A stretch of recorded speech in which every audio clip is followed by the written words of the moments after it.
Good evening. You're watching the news from the Sultanate of Oman television. We'll start with the headline.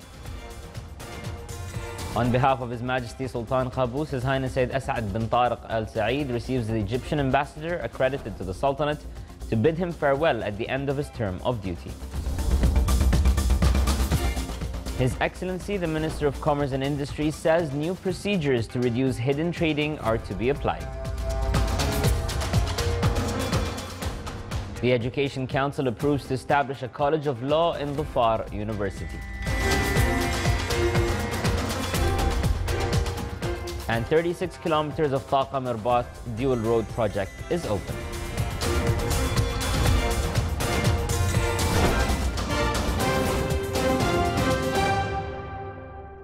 Those are the headlines, and now for the news in details.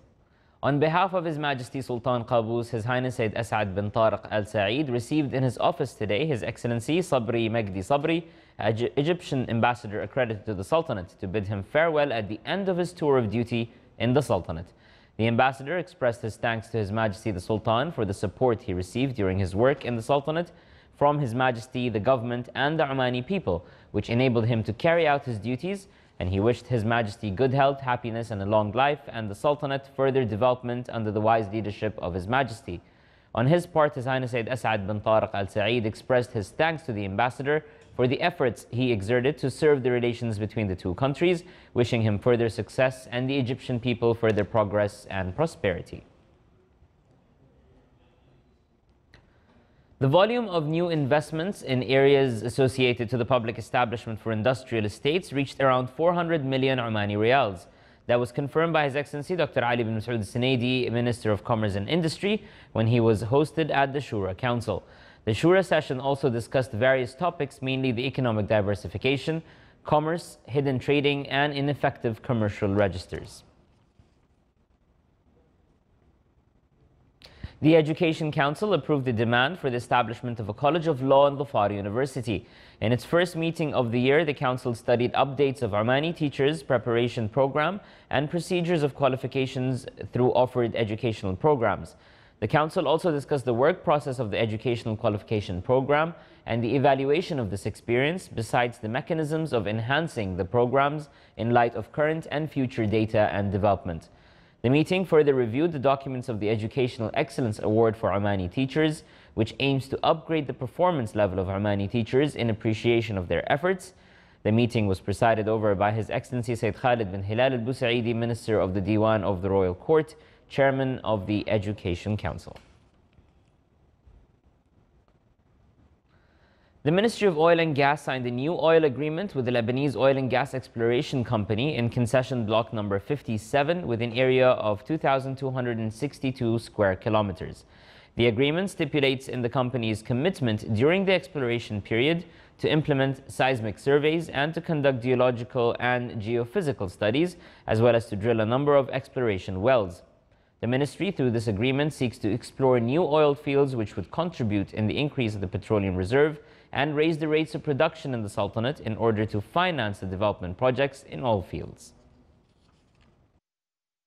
All of these will be followed by doing seismic surveys, especially 3D, three-dimension surveys, also doing geological and geophysical surveys, and as well as drilling some exploration wells to see whether to test the objectives that we signed for.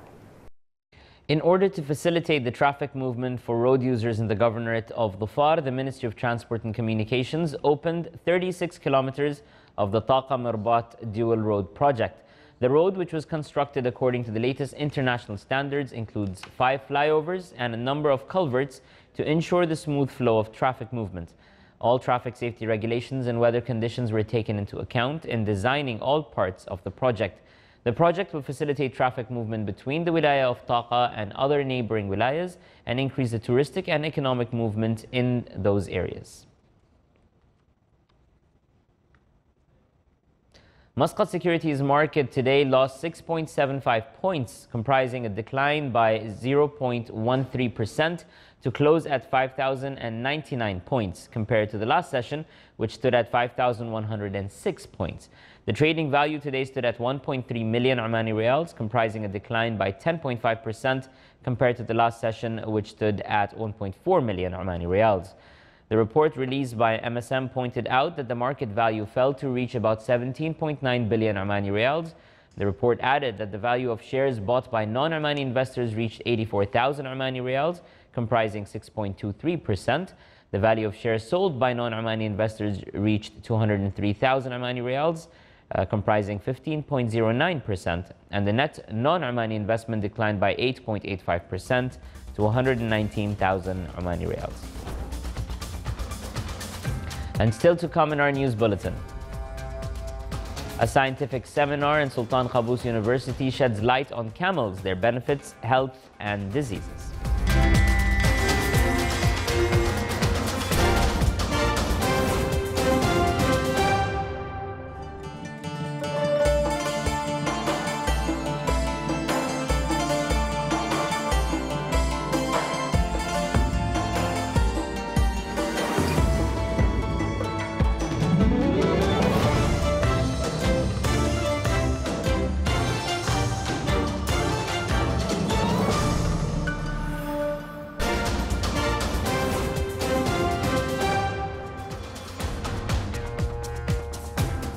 Welcome back to the news from the Sultanate of Oman television. The Israeli military put up roadblocks, cordoned off Palestinian villages and deployed reinforcements to the West Bank today after an Israeli man was killed in a drive-by shooting by suspected Palestinian gunmen. The military said troops combed the Palestinian villages surrounding the city of Nablus for suspects after yesterday's incident near the Israeli settlement of Havat Gilad. A 35-year-old Israeli man was shot multiple times by a passing vehicle and was hospitalized in critical condition. He later succumbed to his wounds. The Havat Gilad is an unauthorized Israeli settlement outpost near the Palestinian city of Nablus. The isolated community of a few hundred Israelis is located deep inside the West Bank. Iran warned today that it will reduce its level of cooperation with the United Nations nuclear watchdog should the U.S. administration fail to extend sanctions waivers by a mid-January deadline as per the 2015 landmark nuclear deal. Behrouz Kamalvandi, spokesman of the Iran Atomic Energy Organization, said that Iran's nuclear chief Ali Akbar Salhi has given the warning to the head of the International Atomic Energy Agency, the IAEA, during a phone conversation. Kamalvandi said Iran had anticipated measures to take immediately if U.S. President Donald Trump decides not to extend the suspension of the sanctions against Iran as agreed under the nuclear deal known as the Joint Comprehensive Plan of Action. Trump decertified the deal on October 13th, giving the Congress a 60-day deadline to decide whether to reimpose Iran penalties. While the December 12th deadline has passed, the January decision by Trump seems critical. Leaders of nations along the Southeast Asia's Mekong River gathered today in the Cambodian capital amid a push by China to build more dams that are altering the water flow and have raised environmental concerns. The meeting in Phnom Penh was chaired by Cambodia's Prime Minister Hun Sen and China's Premier Lee King-guan, who are joined by leaders from Thailand, Laos, Vietnam, and Myanmar. The stated goal of the Mekong-Lakang Cooperation Forum, which was created by China in 2015, is to promote sustainable development and boost the quality of life for the millions of people living in the Mekong sub-region. Known as the Lakang in China, the Mekong River is vital to Southeast Asia, where more than 60 million people rely on it and its tributaries for food, water, and transport. The world's 12th longest river, the Mekong runs nearly 5,000 kilometers from the Tibetan Plateau and down into mainland Southeast Asia before emptying into the South China Sea in Vietnam. The river's basin is home to 1,700 fish species, making it the most diverse basin after the Amazon and the Congo. French President Emmanuel Macron continued his visit to China today with a panel discussion on climate change. Macron said earlier he hoped to forge a wide-ranging partnership on climate and other issues, though he said that would take time. France and China have promoted themselves as leaders in fighting global warming following Trump's decision to withdraw from the Paris climate agreements. Both also are looking for a bigger voice in global economic and security management, though their potential for cooperation might be hampered by trade and other disputes. Macron's visit was billed as an effort to expand European ties in cooperation with China as Britain prepares to leave the European Union and U.S. President Donald Trump promotes more inward-looking policies.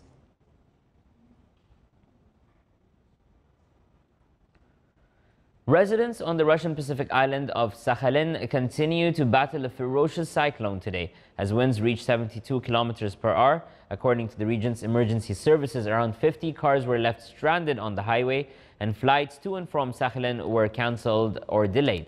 Last month, a snowstorm swept an elderly lady from her balcony after she went outside to smoke. She sustained several injuries. A mudslide has swept through coastal areas northwest of Los Angeles following a storm. Authorities in Santa Barbara County were still trying to reach new areas and dig into the destruction to find dead, injured, or trapped people after a powerful mud flow swept away dozens of homes. At least 13 people were confirmed dead yesterday. At least 25 were injured and around 50 had to be rescued by helicopters. Most deaths were believed to have occurred in Montecito. The wealthy enclave of about 9,000 people is home to such celebrities as Oprah Winfrey, Rob Lowe, and Ellen DeGeneres. Winfrey's home survived the storm and slides. In an Instagram post, she shared photos of the deep mud in her backyard and videos of rescue helicopters hovering over her house.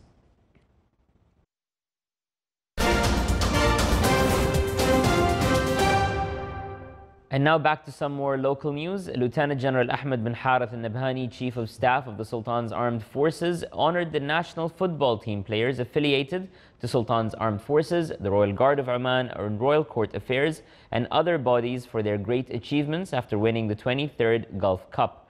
The Chief of Staff of the Sultan's Armed Forces also honored the Royal Air Force of Oman for its efforts of providing 6 flights for transportation during the events of the 23rd Gulf Cup Championship.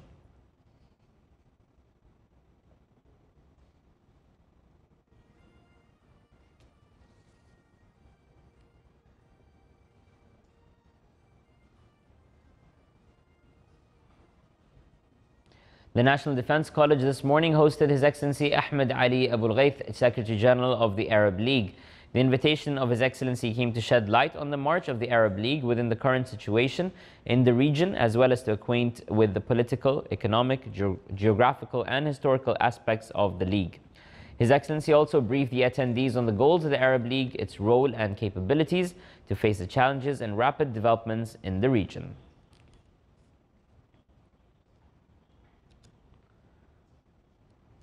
The strategy program of Omani Cultural Heritage launched its annual training plan with the participation of a number of bodies in related fields.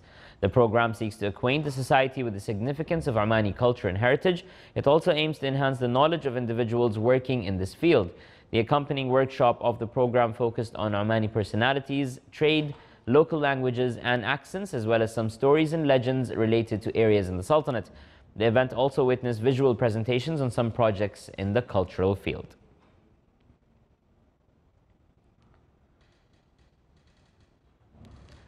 A scientific seminar on camels, their benefits, their health and diseases was held in Sultan Qaboos University. It was presided over by His Highness Sayyid Taimur bin Asad Al Said.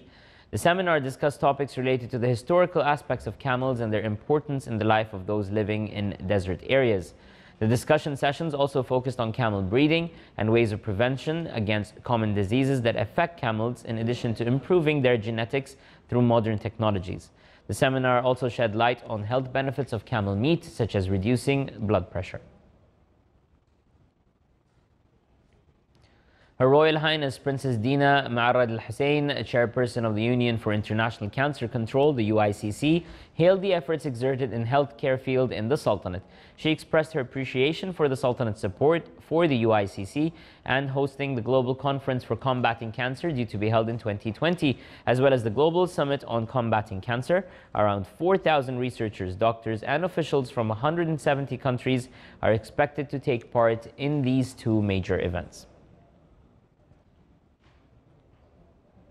With the aim to raise awareness on the danger of narcotics on the family, the Ministry of Health, in cooperation with the National Committee for Drug Affairs, launched a social competition to reduce the spread of drugs in all governorates of the Sultanate. The competition also aimed to focus on the impact of narcotics on the society and ways to combat it. It also highlighted the laws and regulations that combat the scourge, its type, sources, and ways of treatment.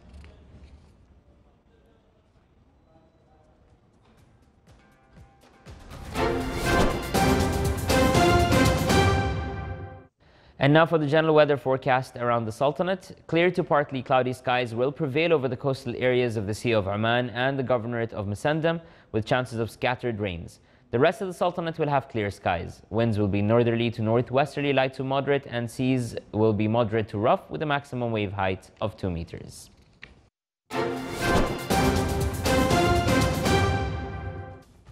This is the Sultanate of Oman television. Before we end tonight's bulletin, here are the main points once again. On behalf of His Majesty Sultan Qaboos, His Highness Sayyid As'ad bin Tariq Al Saeed receives the Egyptian ambassador accredited to the Sultanate to bid him farewell at the end of his term of duty. His Excellency the Minister of Commerce and Industry says new procedures to reduce the hidden trading are to be applied. The Education Council approves to establish a College of Law in Dhofar University. And 36 kilometers of Taqa Mirbat dual road project is open. With that, we come to an end to tonight's news bulletin. From all of us here at the newsroom and the studios, good night.